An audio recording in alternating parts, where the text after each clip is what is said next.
Caboclo das sete encruzilhadas chegou, chegou, chegou com Deus, chegou, chegou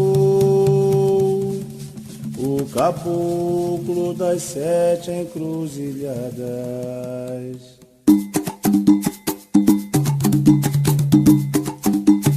Meu pai Oxóssi, peço licença pra defumar.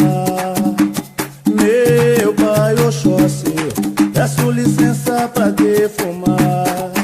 Eu defumo essa aldeia real. Eu defumo essa aldeia real. Meu pai Oxóssi, peço licença pra defumar.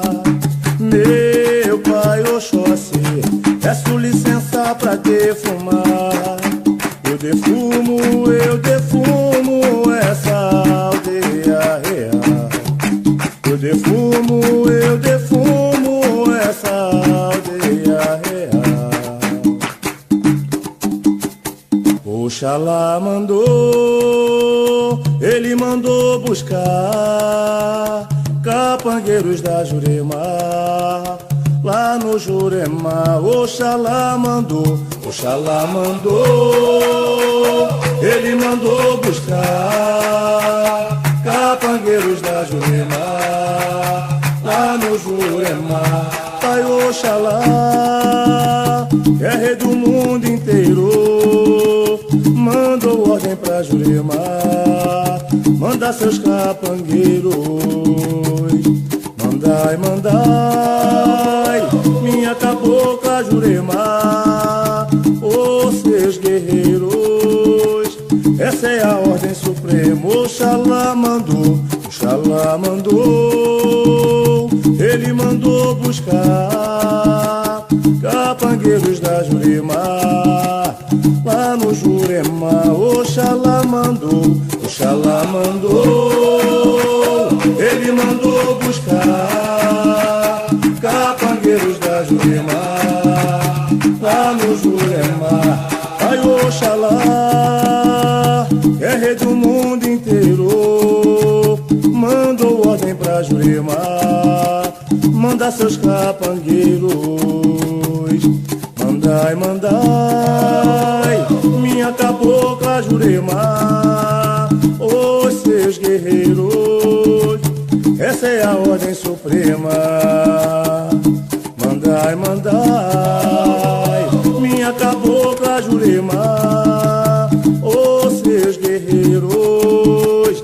Essa é a ordem suprema.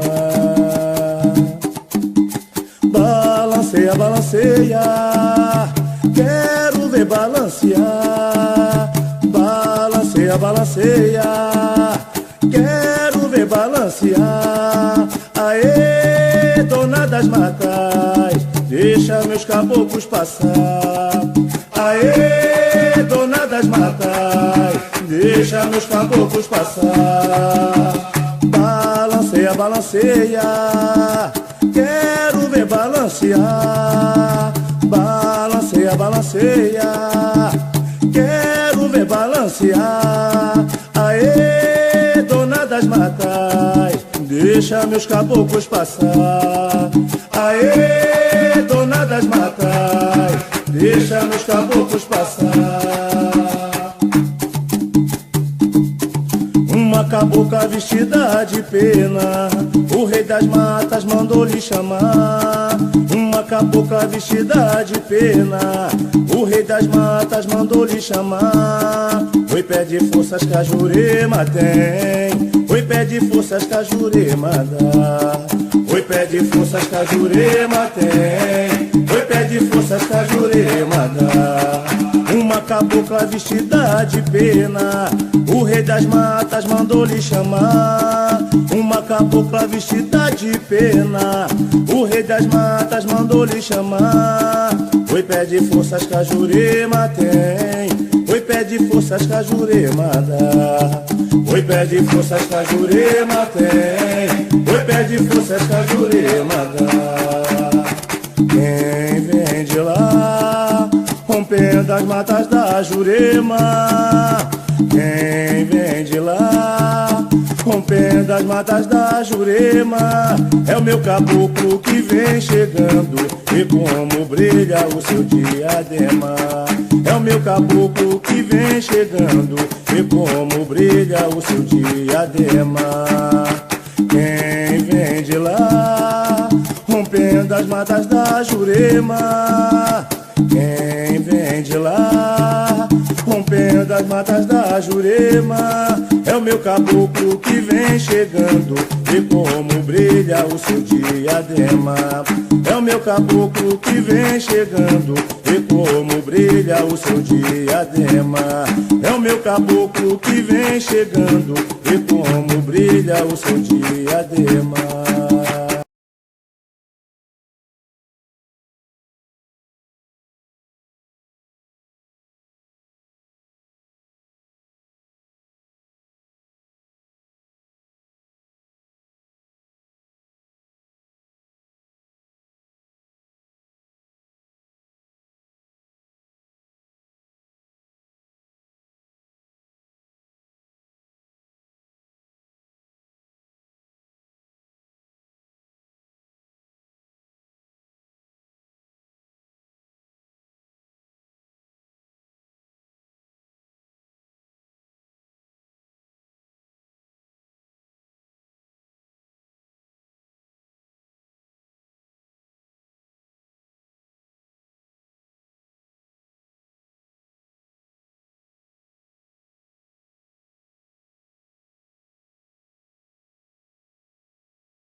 Chegou.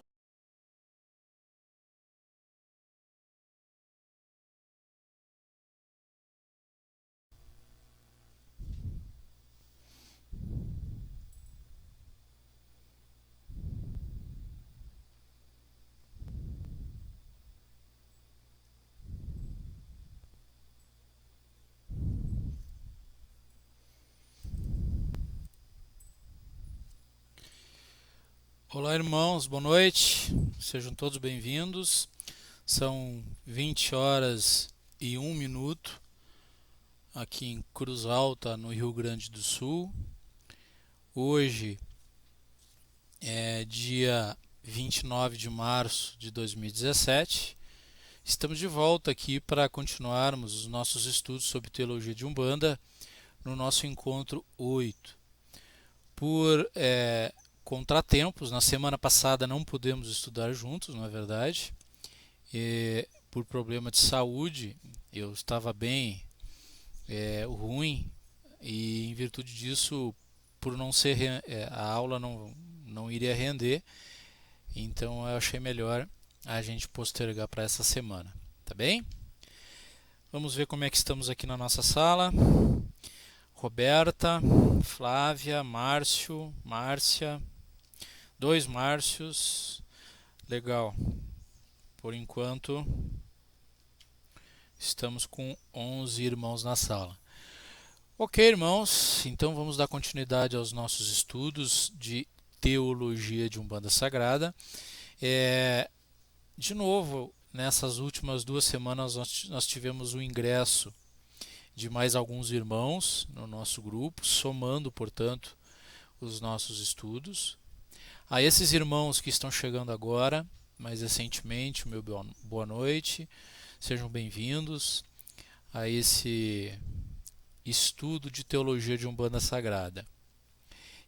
A esses irmãos também eu peço que assistam os encontros anteriores até o 7º, ok? Para não perderem nada, não perder como nós chamamos o fio da meada.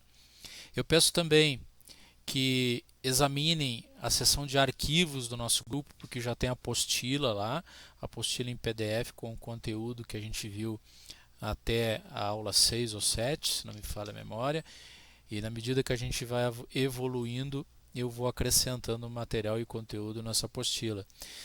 Lá no grupo também tem um link para poder entrar um grupo no WhatsApp, e nesse grupo no WhatsApp a gente pode conversar, material exclusivamente relativo à teologia de Umbanda, responder alguma dúvida, alguma pergunta. Bastando acessar pelo celular então no grupo esse link, que automaticamente vocês vão ser adicionados ao grupo. Não sou eu que adiciono, tá bem? Basta procurar então o link que está aí no grupo do Facebook. Certo, irmãos? Pois bem, eu convido também, de novo, aos irmãos que ainda não fizeram, a curtir a nossa página no Facebook, Instituto Aranauã. Lá tem bastante notícia, tem conteúdo também que a gente produz de Umbanda. Eu peço também que os irmãos curtam o nosso canal no YouTube, com o mesmo nome, Instituto Aranauã, tá? Todos os nossos encontros aqui, depois de postados no grupo, eles são colocados também no nosso canal no YouTube. Então eu peço que os irmãos, ajudando a divulgar o nosso canal no YouTube, curtam, compartilhem os vídeos, compartilhem essa ideia com os seus conhecidos, com os seus irmãos de religião, para que dessa forma também a gente possa somar em prol da Umbanda. Tá certo? Nós temos também o nosso site, tá? www.aranauan.com.br. Lá tem blog com conteúdo também que a gente produz relativamente à Umbanda. Tem um pouquinho da nossa história, minha e da Carmela, minha esposa. Tem bastante fotografia de encontros, apresentações, trabalhos na natureza que a gente faz por ocasião das práticas religiosas umbandistas. Então eu também quero convidá-los a visitar o nosso site, fazer o cadastro no site para receber as notícias e informações sempre que for postado algo novo lá no nosso site, tá? Eu vou colocar aqui na página agora para vocês verem qual é o site. Aí está o nosso site, Instituto Aranauã, é www.aranauan.com.br. Muitos me perguntam, mas afinal, o que significa Aranauã? É uma saudação, vamos voltar, é uma saudação cuja tradução é paz e luz. Tá bem, irmãos? Ok, nós temos outros canais também, nós temos canais no Twitter, está aí. Quem tiver Twitter e quiser nos seguir também, fiquem à vontade. Nós temos um canal também no Instagram, aí também na página, na tela. Tá certo? Feito então o merchandising, vamos continuar os nossos estudos. Vamos lá. Estamos com 13 na sala. Carol, Marlene, de Souza Vargas, assistindo deitada, né, mãe? Tá ruim da sinusite. Janine, boa noite. Ju, Rosana, Joana, Najib, legal, Najib conseguiu acessar. Gláucia, joia. Bom, no encontro anterior, o 7, inicialmente estava programado para a gente começar a estudar um módulo de mediunidade. Porém, eu posterguei o módulo mediunidade e antes disso eu achei interessante a gente falar um pouco sobre o terreiro. Tá? Como é que é a chegada no terreiro, como é que é a estrutura física e espiritual de um templo de Umbanda. Nós vimos então que na maioria das vezes a gente chega num terreiro de Umbanda conduzido por outra pessoa, e normalmente também, infelizmente, a gente chega pela dor, embora existam muitos irmãos que também chegam pelo amor, e que quando a gente se coloca à porta de um templo de Umbanda, normalmente tem uma estrutura à nossa esquerda, que aos desavisados pode parecer algo assustador. A gente viu também que essa estrutura se chama tronqueira, que é onde estão assentadas as forças e os poderes da esquerda, Exu, Pombagira, Exu Mirim, Pombagira Mirim. A gente conversou também na sequência que nessa estrutura é hábito, faz parte do ritual de Umbanda, nós saudarmos, pedimos permissão para entrar no templo. Tá? Nós vimos a saudação, a forma como respeitosa que a gente deve se dirigir à tronqueira. Nós vimos também a forma do médium e do consulente se portar dentro do templo religioso, as roupas, a vestimenta, como é que se faz isso, como é que se saúda também o altar, o congá, as forças de direita assentadas no templo. Tá? Nós falamos um pouquinho de firmeza, embora a gente vai ter uma aula, um encontro dedicado especificamente para isso. Tá? Falamos sobre alguns elementos litúrgicos e ritualísticos, se bem que nós também vamos ter um encontro para falar dos elementos, das guias, dos colares, do atabaque e assim por diante.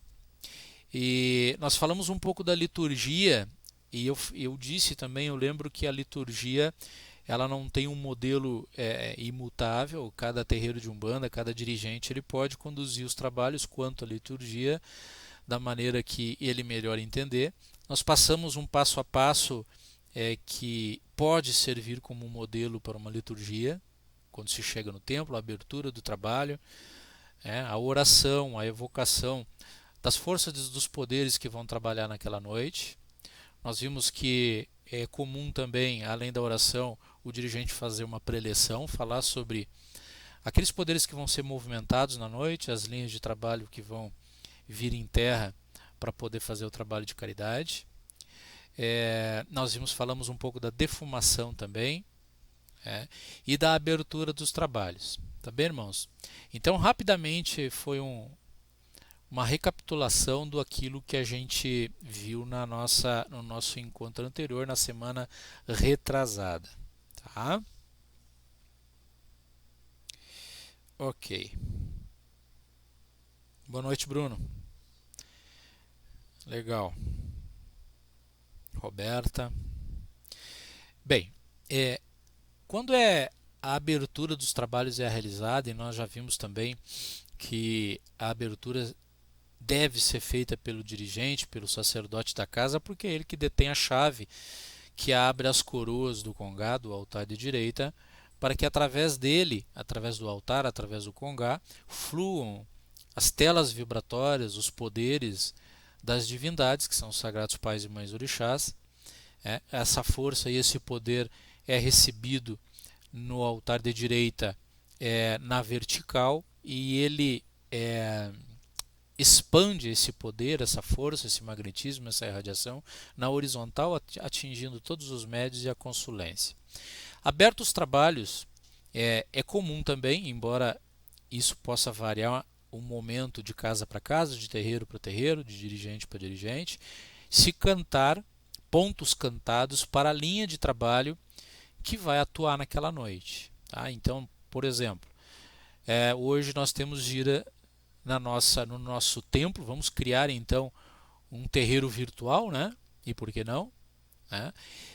O nosso terreiro virtual hoje tem gira, o trabalho é aberto e se canta para a linha dos pretos velhos ou para a linha dos caboclos. Vamos adotar como exemplo a linha dos pretos velhos. Se canta então pontos, através do uso de palmas, através do canto, através do uso do atabaque também, para que em louvor a essa linha de trabalho, também se crie um magnetismo na casa próprio para começar a induzir os médios da corrente naquele estado alterado de consciência, que é a incorporação. Nem todos da corrente têm essa faculdade mediúnica de incorporação, nós vamos falar isso mais adiante quando entrarmos no modo da mediunidade, mas aqueles que têm essa faculdade são envolvidos por essa vibração, por esse magnetismo que começa no início já com a explanação, com a oração, com o uso da defumação, já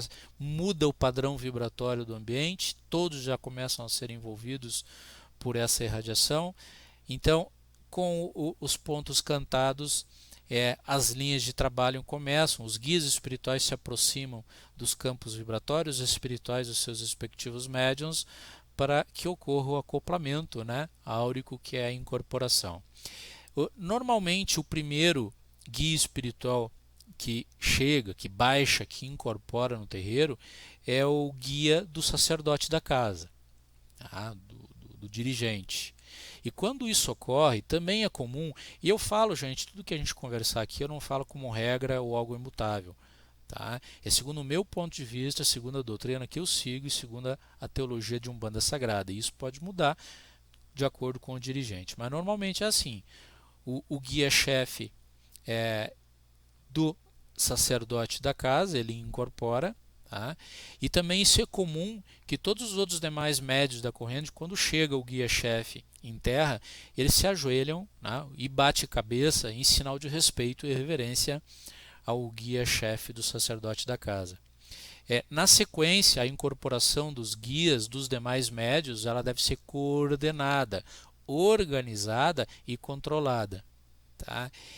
Isso facilita os trabalhos da casa na medida em que, imaginem vocês, os irmãos, se um trabalho é aberto, se começa a cantar para todas as linhas, linha de preto velho, linha de caboclo, linha de boiadeiro, linha de cigano, não se tem uma linha de trabalho definida para trabalhar naquela noite, chegam duas ou três linhas de trabalho, não que isso não seja viável, mas em termos vibratórios, organizacionais, é importante que tenha uma ou no máximo duas linhas de trabalho na noite. Então, as incorporações também precisam ser coordenadas. O guia-chefe do sacerdote incorpora a saudação para ele, e na medida que os pontos cantados referente a cada uma das entidades vão sendo entonados, vão sendo cantados, é importante que siga essa ordem também, para que os trabalhos eles não percam também a sua coordenação. Tá bem? Então, se você trabalha com o Pai Benedito, se você trabalha com Vó Joaquina, se você trabalha com o Pai João, com o Pai Joaquim, enfim, o Ogã, eles sabem quais são os guias da casa, e conforme os trabalhos forem abrindo, ele vai cantar os pontos das respectivas entidades. Isso é importante também, inclusive no que diz respeito à educação mediúnica do médium, para ele saber quando que ele deve dar passividade para o seu guia espiritual se acoplar mediunicamente e induzir o transe mediúnico. Então é importante que o guia seja dado passagem ao guia no momento oportuno, quando se cantar o respectivo ponto daquele preto velho, daquele caboclo, daquele baiano, enfim. Bom, sobre o ato de bater cabeça, eu deixei para falar agora, isso vale alguns comentários. Esse ato de bater cabeça, nem todos os templos religiosos adotam essa prática. Aqueles que adotam, segundo o seu dirigente, orientam para fazer esse ato no início dos trabalhos, quando chega ao templo, outros quando os trabalhos são abertos, nesse momento dos cantos, enfim, não há um padrão quanto à exigência de bater-se cabeça ou o momento que ele vai ser feito, tá bem? Mas esse ato de bater cabeça, ele representa uma atitude de reverência e respeito às forças da casa, daquele templo, daquele terreiro. E por meio desse ato, meus irmãos, o médium, ele recebe do congá, do altar, das forças assentadas à direita de Deus, de Pai Olorum, que são os sagrados pais e mães orixás, e também dos guias sustentadores da casa, ele recebe na horizontal as vibrações e emanações diretamente sobre a sua coroa, que é o chakra coronário. Eu vou tentar explicar, tá? Como nós não estamos num estúdio, é tudo improvisado. Então imagine os irmãos, tá, que esse objeto aqui é um congá, é um altar. Aberto os trabalhos, esse congá, nós dizemos em religião, segundo os mais antigos, que o sacerdote dirigente ele tem o poder, ele tem a mão, ele tem a chave para abrir as coroas do congá. A partir desse momento, as telas vibratórias, nós vamos estudar telas vibratórias mais lá na frente quando estudarmos os fatores. Tá? As telas vibratórias se conectam com essas forças do congá, do altar, na vertical. E elas se espalham, se condensam nos elementos que estão presentes no altar e se dissipam na horizontal. Então, quando eu falo que o ato de bater cabeça, além de representar uma atitude de respeito, de referência às forças que sustentam a casa, também elas permitem, o ato permite que essas forças, esse magnetismo, essa irradiação, tá, que é emanada do congá na horizontal, atinja diretamente a coroa do médium. Tá bem? O ato de bater cabeça pode ser feito através de um ato onde o médium deita com todo o seu corpo na horizontal junto ao solo, tá? Ou apenas se ajoelha e toca a cabeça no chão. Varia de cada casa, varia de cada dirigente também, tá bom? Muitos terreiros, eu conheço terreiros que não têm essa exigência de bater cabeça, tá bem, irmãos? No fim eu desliguei o celular aqui e não vi se tem alguma pergunta. Vamos lá. Boa noite, Aniele. Tá bom, irmãos? Bom, esse ato, então, como eu disse, ele pode ser feito mediante o toque da testa diretamente no congá, no chão, tá? Ou apenas um ato de ajoelhar-se ao solo e abaixar a cabeça como reverência. Isso aí varia, como eu disse, de casa para casa, tá certo? Bom, com os guias em terra incorporados, primeiro do dirigente, do sacerdote, depois os guias incorporantes da corrente, incorporados então cada um em seu respectivo médio, iniciam os trabalhos de atendimentos, o trabalho de caridade propriamente dito. Recomenda-se que no início esses atendimentos ele iniciem com as pessoas mais idosas. É importante que a casa, o terreiro também tenha uma organização desse tipo, para não permitir e não precisar que pessoas idosas, gestantes, pessoas enfermas, doentes com alguma limitação física, fiquem esperando desnecessariamente, porque nós sabemos hoje que existem terreiros que atendem 80, 100, 200, 300 pessoas. Tá? Então, com os guias em terra, incorporados nos seus respectivos médios, iniciem os trabalhos de atendimento. E se recomenda, como eu disse antes, que se iniciem pelas pessoas idosas, pelas crianças, pelos doentes, gestantes e todo aquele irmão ou irmã que tiver algum tipo de limitação física, tá? E depois seguido dos demais irmãos que não têm nenhum problema, nenhuma dificuldade.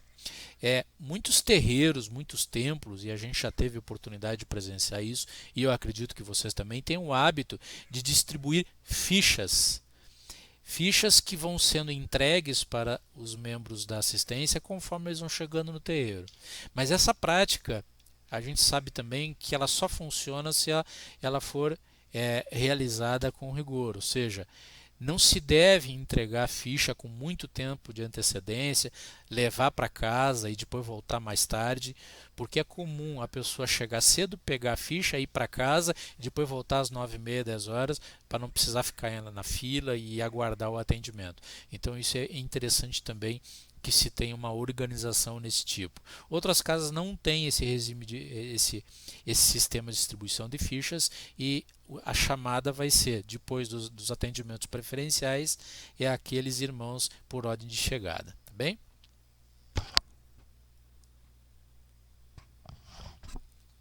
Nas consultas, é comum também, em alguns terreiros, que os assistentes retirem os seus calçados para entrar no espaço do solo sagrado. Tá? Calçados e meias. Os irmãos vão perguntar, poxa, mas alguns terreiros têm o piso frio.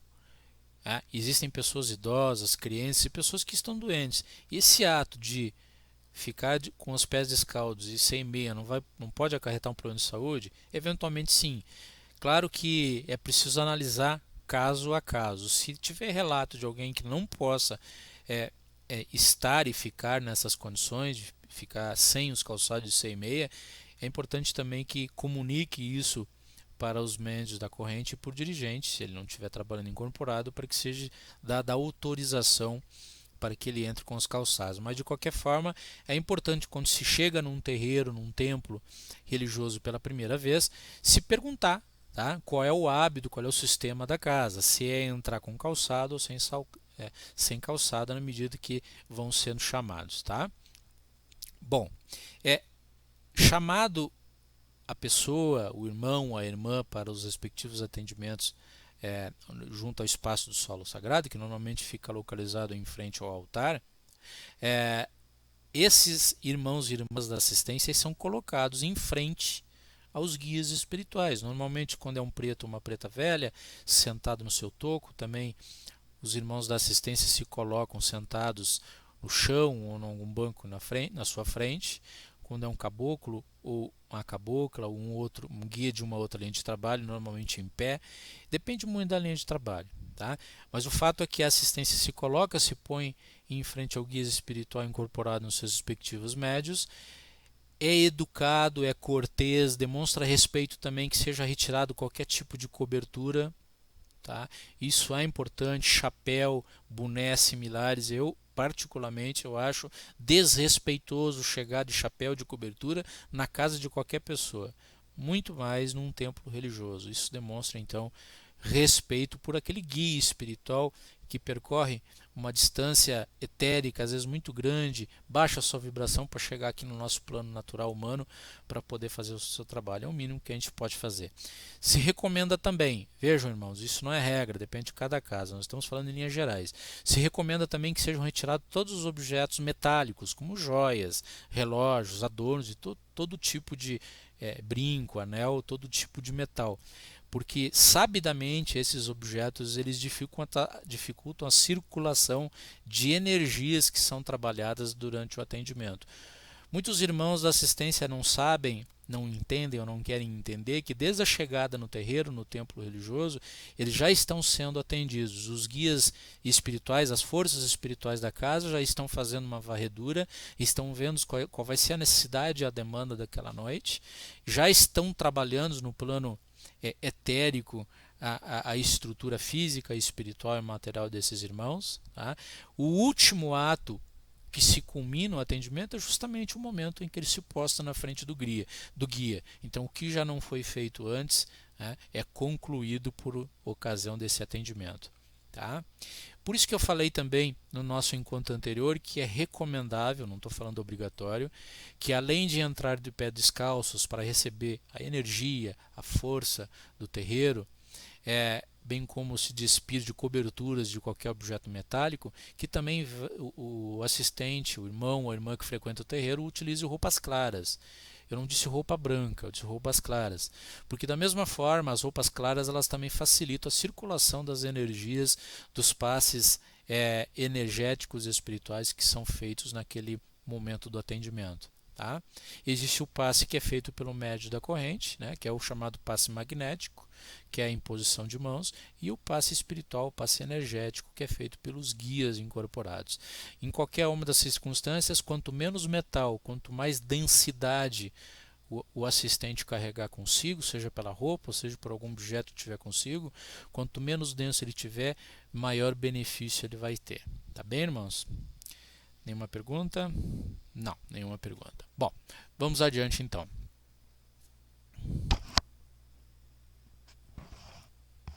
A gente vê também nos terreiros, no momento do atendimento, muito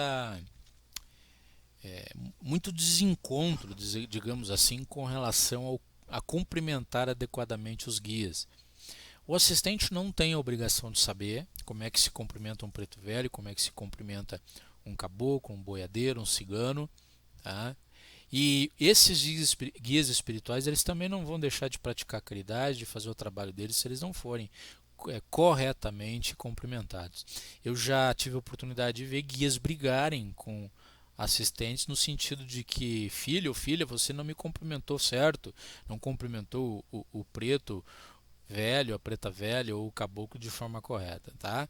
Evidentemente a minha opinião é que o médium passa à frente do guia espiritual, porque é inconcebível, no meu ponto de vista, que um guia espiritual ele vá condicionar o atendimento ao cumprimento correto, tá bem?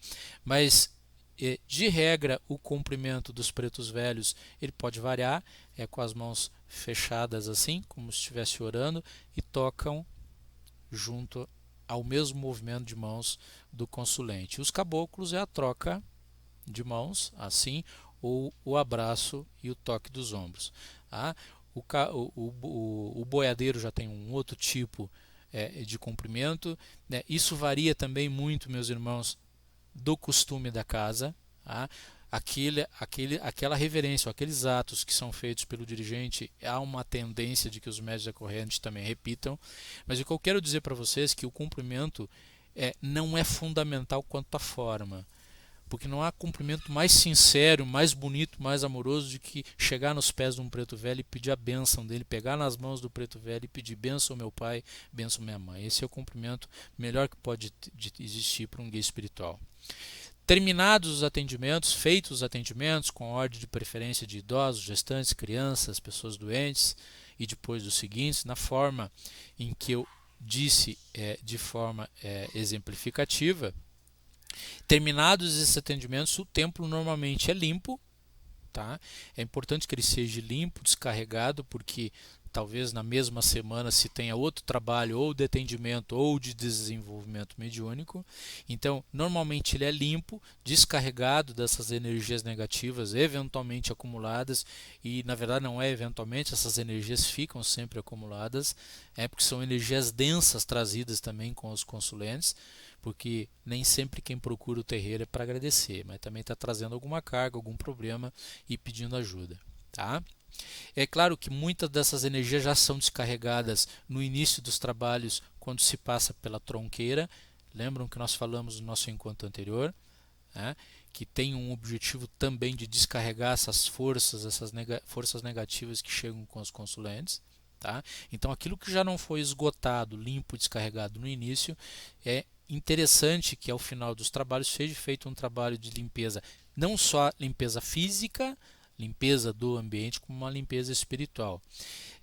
Às vezes esses trabalhos de limpeza espiritual em determinados terreiros se chama as linhas de esquerda para fazer essa limpeza espiritual, para descarregar o ambiente. Às vezes a linha de boiadeiro também é uma linha excelente para fazer esse trabalho de limpeza e descarrego. Tá? Se pode fazer também a limpeza e o descarrego com magia divina. Temos vários irmãos aqui no grupo que já são magos.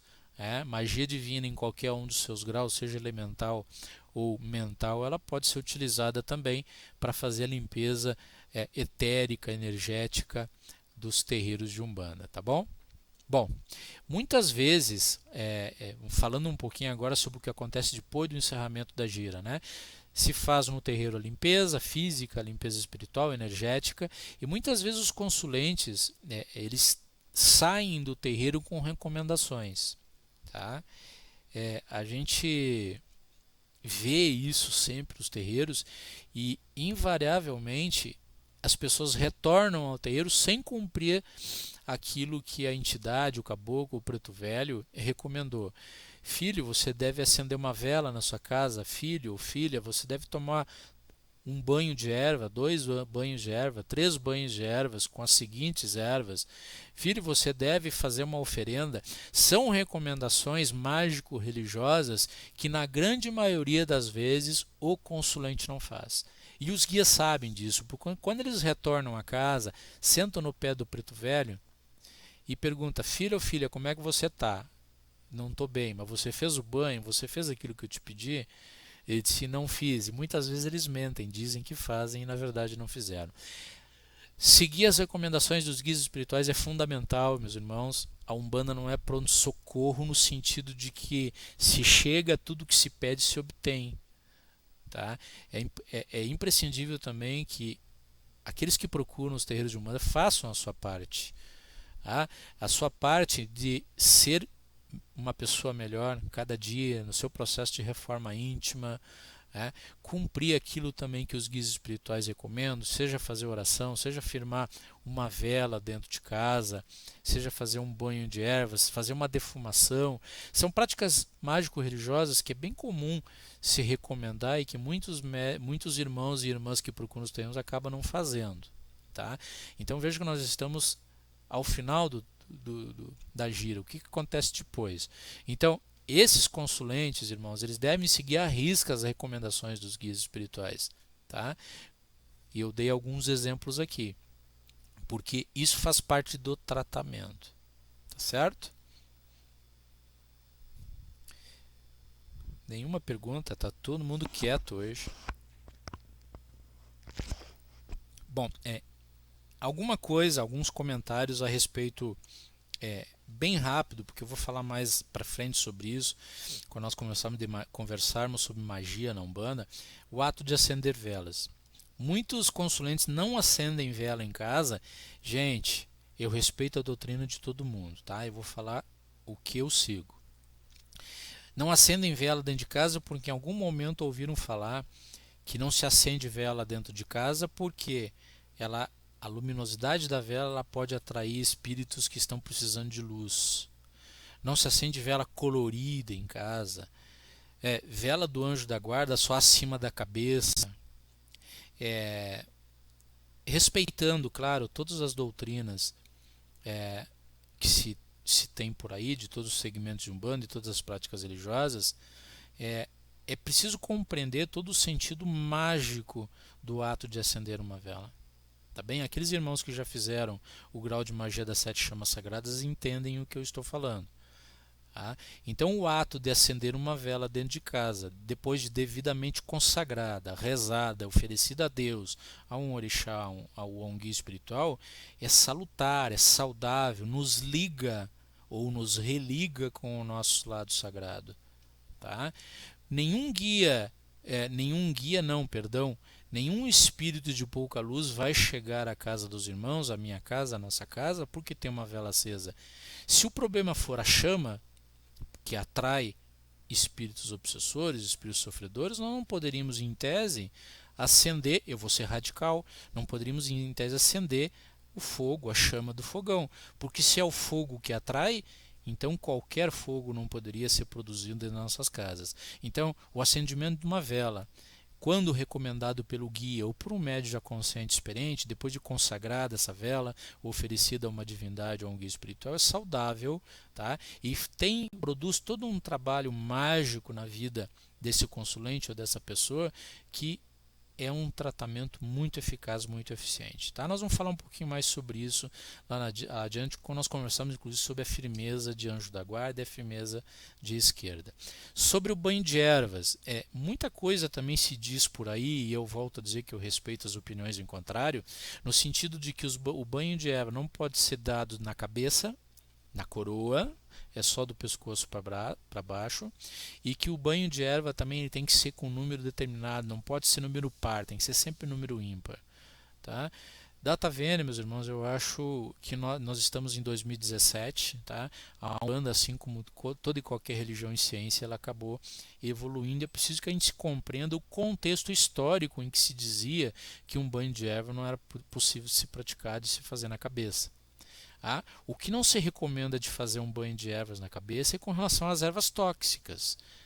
Se você pega, por exemplo, uma espada de São Jorge, uma comigo nem pode, que são ervas tóxicas, é possível que essa erva em contato com a água, em contato com as mucosas dos olhos e da boca, pode causar alguma reação alérgica.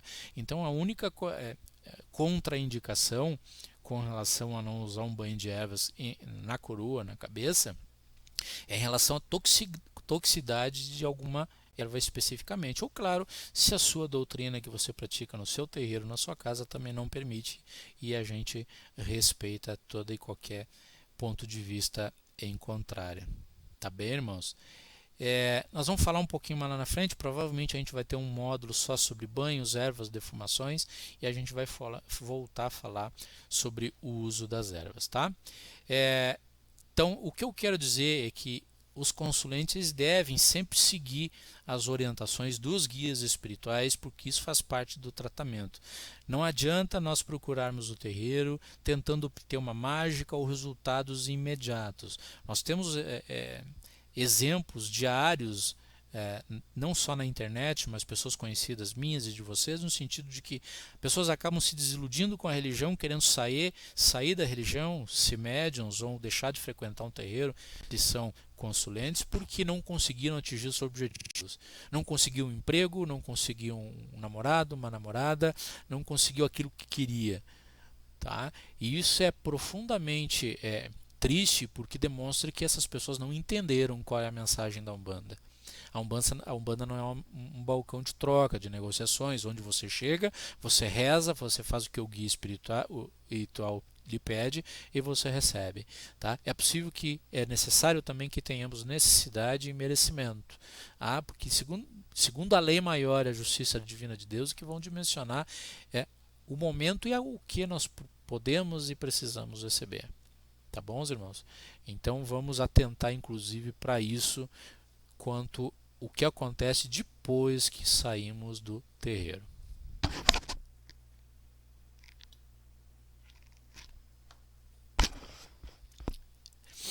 Bom, vamos adiante. Nenhuma pergunta. Bom, nós temos então dentro de um terreiro os médiuns. Ok. Os médiuns que são incorporantes, aqueles que têm a faculdade mediúnica de trabalhar nos atendimentos de caridade com o médium, com o guia espiritual incorporado. E nós temos outros médiuns também, que também são importantes, que trabalham na corrente. Nós temos o trabalho excelente, excepcional e necessário dos cambones ou cambonos. Tá? São pessoas que participam dos trabalhos espirituais nos terreiros sem serem médios de incorporação. É importante que se diga, que nós vamos esmiuçar isso no módulo mediúnico, que nem todas as pessoas têm mediunidade de incorporação. Para mim, todos nós somos médios, todos nós temos a capacidade de nos comunicarmos com o plano etérico e espiritual, mas nem todos temos a faculdade de incorporação. Mas nem por isso nós podemos ou devemos deixar a caridade. Podemos trabalhar como cambones, por exemplo.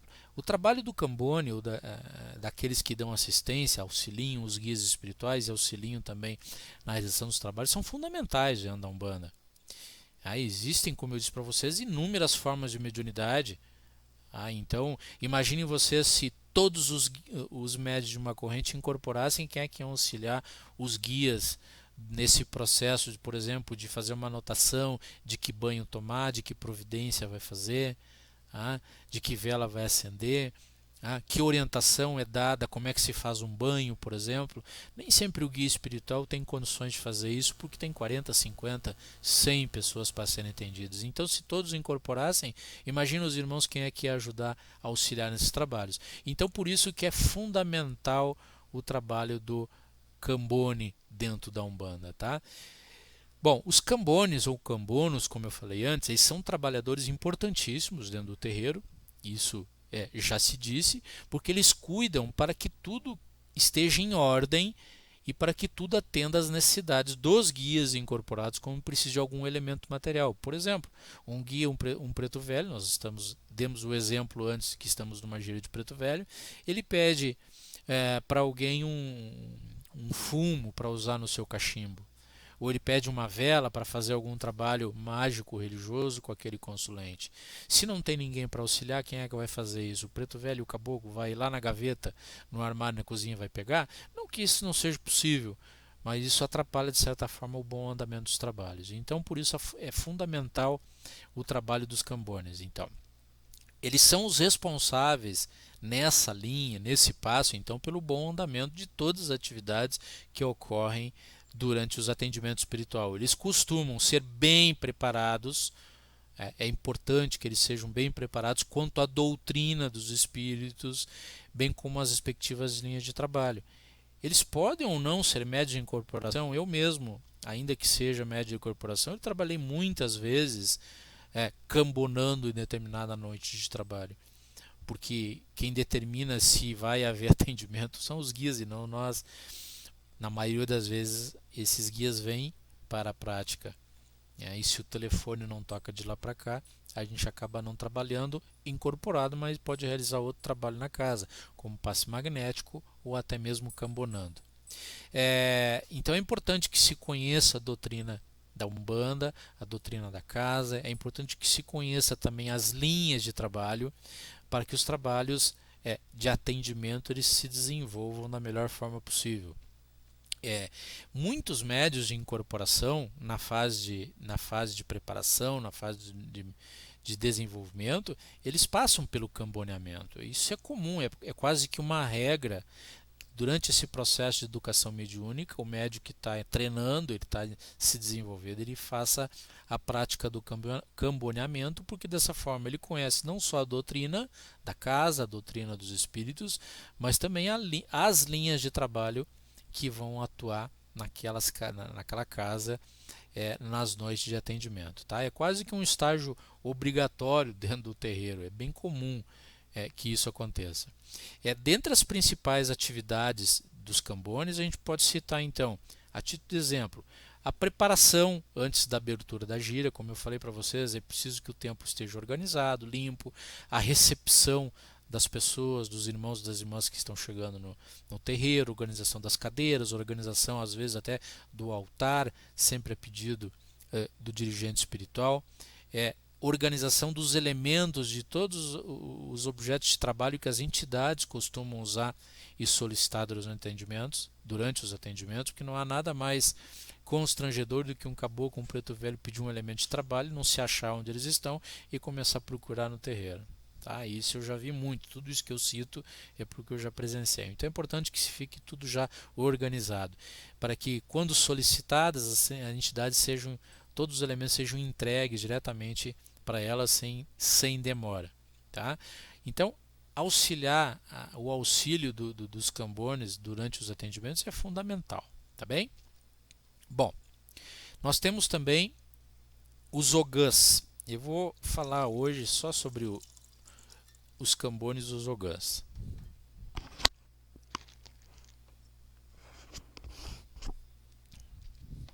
Tem pergunta aí, amor?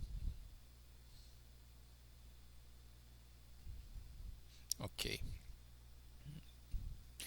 Bom, os ogãs são os tocadores de atabaque, todos nós sabemos, né? Voltando um pouquinho lá nas ervas, eu acabei de lembrar de um detalhe. Alguns segmentos da Umbanda, eles também justificam não o uso do banho de ervas na cabeça, porque na Umbanda que ela é cruzada com o candomblé, o iniciado, o médio, o filho da casa, ele só pode tomar banho na cabeça com a erva do seu orixá. Por exemplo, eu sou filho de Ogum, eu só posso tomar banho na cabeça com a erva de Ogum, do meu orixá. O uso de qualquer outra erva que não a do meu orixá causa quizila, causa problema, mas é importante que a gente compreenda que nós estamos no contexto umbandista e na Umbanda não existe isso, tá bem? Bom, voltando para o Ogã. Então são os tocadores de atabaque, que também de importância fundamental dentro da Umbanda. A Umbanda não nasceu com o atabaque, ela foi introduzida depois. Tanto é que a tenda espírita Nossa Senhora da Piedade, que foi a primeira tenda de Umbanda que nós já falamos sobre ela não utiliza o atabaque até hoje. Tá? Então, muitos terreiros também não utilizam atabaque. Então, hoje em dia já foi introduzido nos trabalhos e nos rituais de Umbanda, é muito bonito e movimenta uma energia fantástica dentro do terreiro, além de já ir introduzindo todos ali presentes nesse ritual e nesse contexto mágico-religioso. Normalmente os ogãs, os tocadores de atabaque, eles não trabalham incorporados, tá? Mas podem ser médios de incorporação. Tá? Eles são médiuns do lado de uma sensibilidade, digamos assim, muito extrema, porque eles têm que ter a capacidade, e eles têm a capacidade de perceber a mudança e a movimentação energética do ambiente do terreiro. Tá? E dessa forma, com o uso do atabaque, ativar determinadas formas, determinadas forças por meio do canto e do toque do atabaque. Então é importante esse conhecimento e essa sensibilidade, porque sempre que há uma mudança energética no ambiente, isso pode ser alterado pela via do canto e pelo uso do atabaque, que é esse instrumento.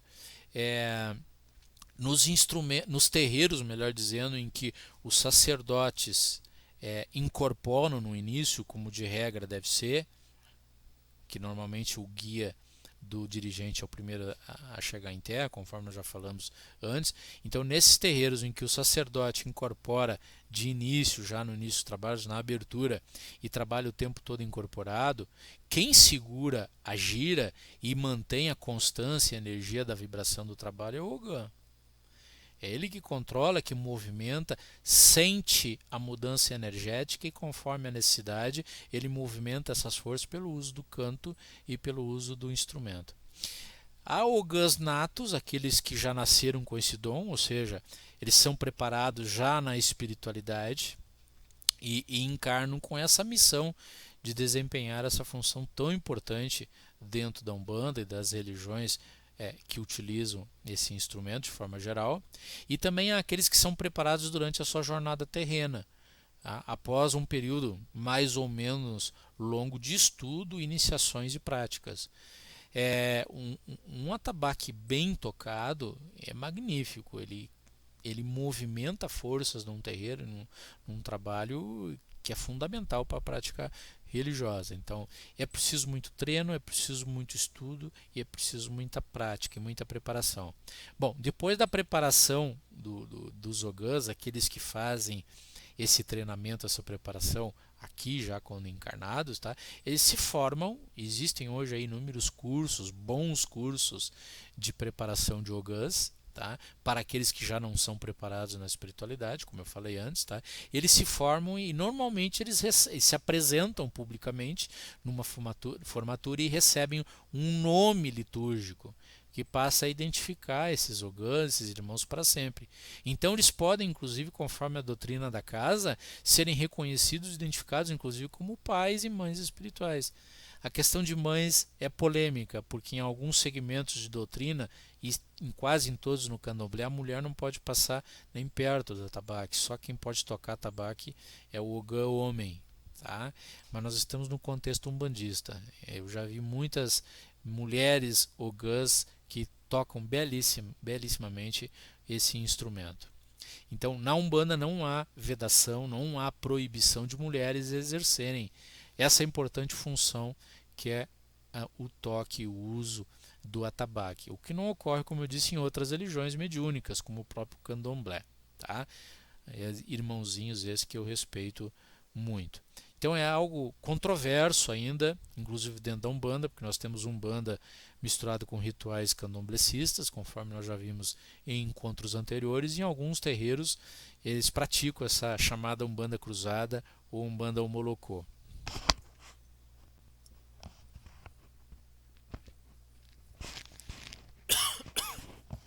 A curimba é o conjunto de vozes e toques do atabaque dentro de um terreiro. Ou seja, a curimba é o conjunto de todos os Ogãs e de todos os atabaques se formam a curimba. É muito legal. Os pontos cantados, o toque do atabaque somado ao uso dos pontos cantados, são verdadeiras rezas dentro da Umbanda. Elas funcionam, essas rezas, esses pontos cantados, funcionam como uma espécie de mantras. Né? E esses mantras eles ativam e movimentam um conjunto de forças e poderes durante as giras que fortalece e mantém estável a vibração dos trabalhos. Sim, porque durante um trabalho de atendimento espiritual, a energia ela não se mantém constante, essa energia oscila conforme a vibração, inclusive, dos consulentes. Então, esses pontos cantados e o uso do atabaque, ele tem a capacidade de regular essa movimentação energética. A Carmela diz que tem perguntas. Vamos lá. Bruno, qual o fundamento da saudação dos guias ao atabaques? Respeito e reverência, eu diria, Bruno. Eu acho que alguém fez essa pergunta, se não me falha a memória, no nosso grupo do WhatsApp, né? E eu disse que ia falar isso, foi bem lembrado agora. O Ogã e o atabaque, propriamente dito, ele é um instrumento sagrado dentro da Umbanda, tá? Porque, como eu acabei de dizer, ele tem essa capacidade energomagnética, energo de energia magnética, de magnetismo, de movimentar ou manter a energia de um ambiente ou de movimentar. Tá? Então, além de ser um instrumento religioso, mágico religioso, ele tem toda essa capacidade de mudar a vibração. Então, o ato de saudar o instrumento e o Ogã representa uma atitude de reverência e de respeito a esse instrumento sagrado. É como se fôssemos fazer saudar, não digo, mas uma reverência a qualquer outro tipo de instrumento ou elemento de trabalho. Tá?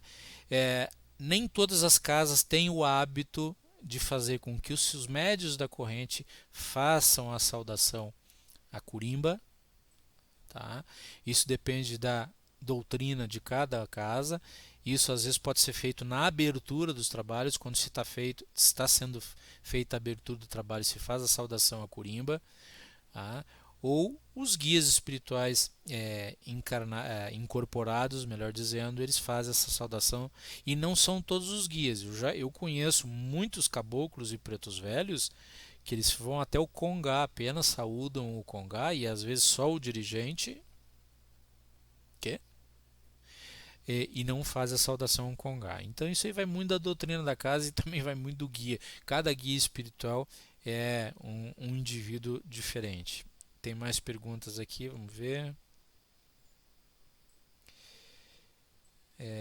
Como se descobre que um filho da casa é Ogã nato na Umbanda Sagrada? Olha, Roberta, isso aí normalmente quem faz essa avaliação são os guias-chefe da casa, ou o próprio dirigente, o próprio sacerdote.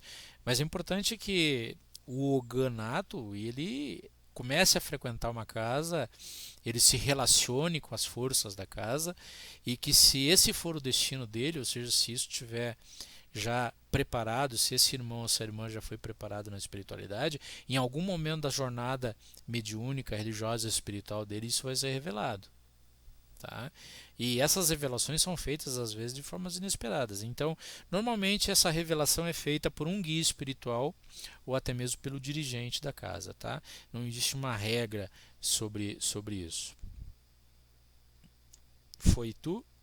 É o teu caso, Roberta? Depois tu narra para nós aí como é que foi a tua experiência, para ajudar a somar aí e contribuir com o nosso conhecimento. Tá? São 20 horas e 55 minutos, vamos falar mais um pouquinho. Talvez a gente avance um pouquinho aí às 21 horas para compensar o que a gente não conseguiu estudar na semana passada. Bom, falar um pouquinho sobre a estrutura física mesmo e a parte de organização do terreiro. Nós falamos a parte litúrgica, a parte doutrinária com relação ao ritual. Diferente do que ocorre em outras religiões, cujos templos são magníficos, né? Muitos deles suntuosos e grandes, na Umbanda normalmente eles são simples, e na maioria das vezes também pequenos.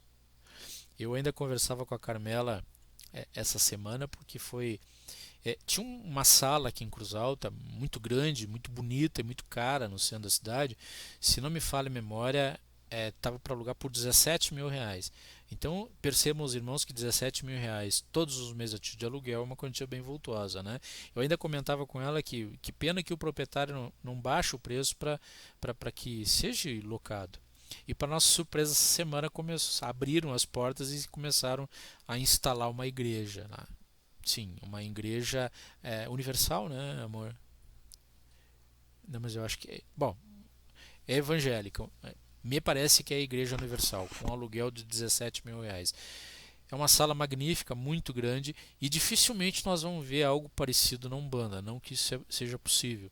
Até porque dinheiro na Umbanda é algo ainda muito controvertido. Nós vamos conversar sobre isso mais para frente. Mais pergunta? Então, dificilmente a gente vai ver um templo suntuoso, grande dentro da Umbanda. Ah, foi tu que fez a pergunta, Roberta. Legal. A Ju Sara pergunta: já ouvi dizer que os atabaques são reverenciados como um orixá, como você vê isso? Eu sinceramente, dentro da Umbanda, eu não vejo dessa forma, viu, Ju? Eu acho que isso está mais relacionado com o candomblé, mas eu respeito as opiniões de contrário. Eu não vejo como comparar um atabaque, um instrumento mágico religioso, com uma divindade, mas respeito as opiniões de contrário. Bom, estrutura física e de organização de um terreiro, tá?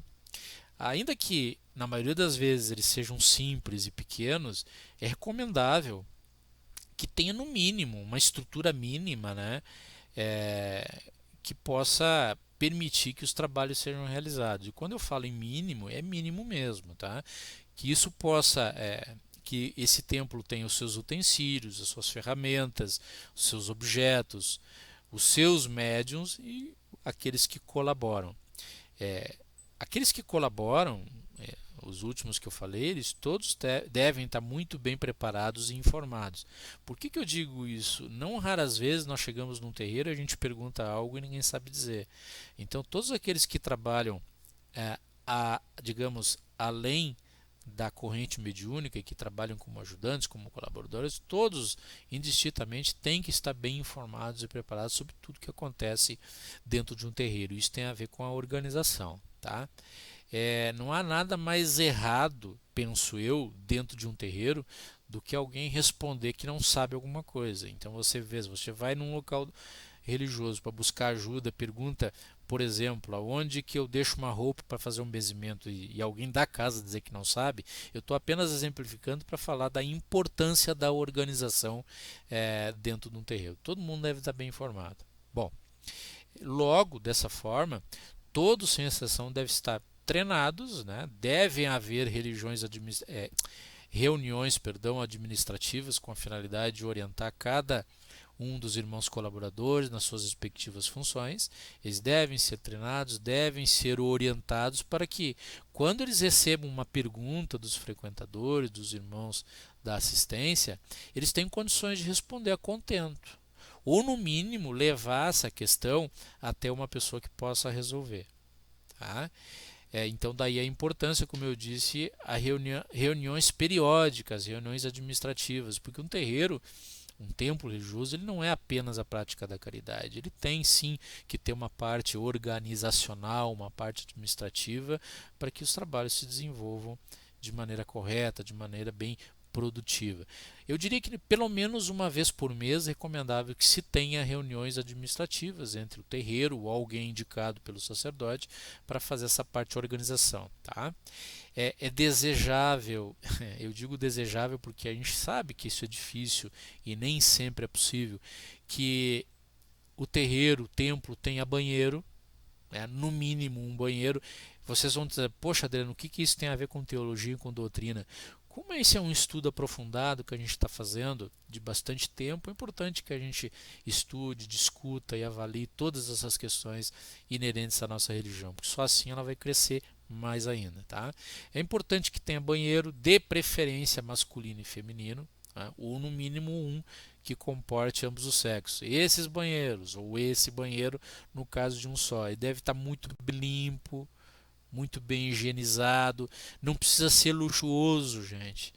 Eu não estou falando em luxo, eu estou falando em limpeza, em organização. Então, estar higienizado, limpo, cheiroso, com uma água sanitária. Tá? Eu falo isso porque eu, e acredito que vocês já presenciaram também muitas coisas diferentes do que eu estou falando. Com toalha, sabonete, papel higiênico e lixeira. É o mínimo. É o mínimo. Então, se nós queremos abrir um terreiro, a gente tem que ter uma estrutura mínima. Ou, depois de aberto, se trabalhar, se providenciar para que essa estrutura mínima se complete. Tá? É constrangedor, e eu já passei por isso, e talvez vocês também, chegar a um local sagrado, um terreiro de Umbanda, e nos depararmos com uma situação de não existir, por exemplo, itens básicos. Imaginem um papel higiênico, uma toalha, um sabonete. Tá? Então é importante ter essa parte toda organizacional.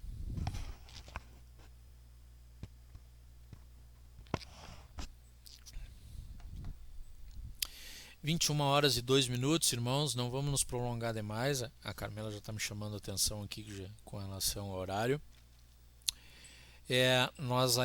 Eu pretendia, falta pouco para terminar essa parte, esse módulo aqui sobre o terreiro, sobre o templo, a sua estrutura física, administrativa e de organização. Eu acredito que na semana que vem, dia 5 de abril, a gente consiga concluir essa parte do templo e começarmos a entrar na parte da mediunidade.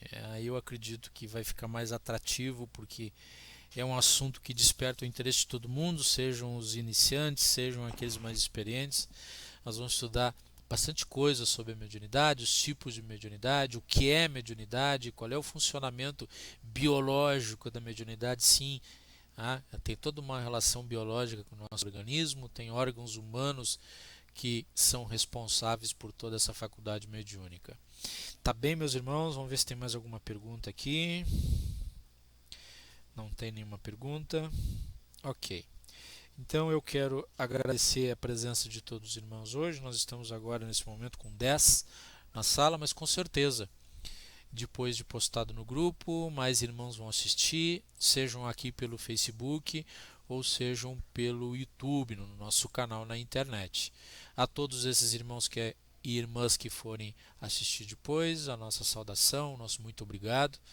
Tá? E na próxima semana, dia 5 de abril, às 20 horas, se Pai Olorum e os Sagrados Orixás permitirem, nós estaremos de volta aqui, concluindo então, como eu disse, esse assunto relativo ao templo, ao terreiro, e iniciando o módulo de mediunidade. Nós estaremos indo então para o nosso 9º encontro. Então vejam e percebam que nós já estamos há 2 meses aqui, estudando a nossa sagrada Umbanda, religião magnífica, apaixonante, que a cada dia que passa nos dignifica mais. Tá bom, meus irmãos?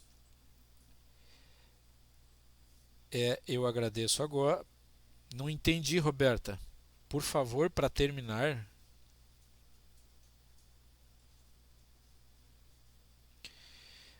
Existe tratamento no âmbito espiritual de cuidado da questão energética diferente para o GANS? Chegando agora, Rose. Eu diria, Roberta, que o tratamento ou preparação específica e especial, eu acredito que não tenha. Nós vamos falar sobre, quando nós entrarmos agora mais para frente, talvez, eu acho que no encontro da semana que vem nós vamos falar sobre os preceitos. Tá?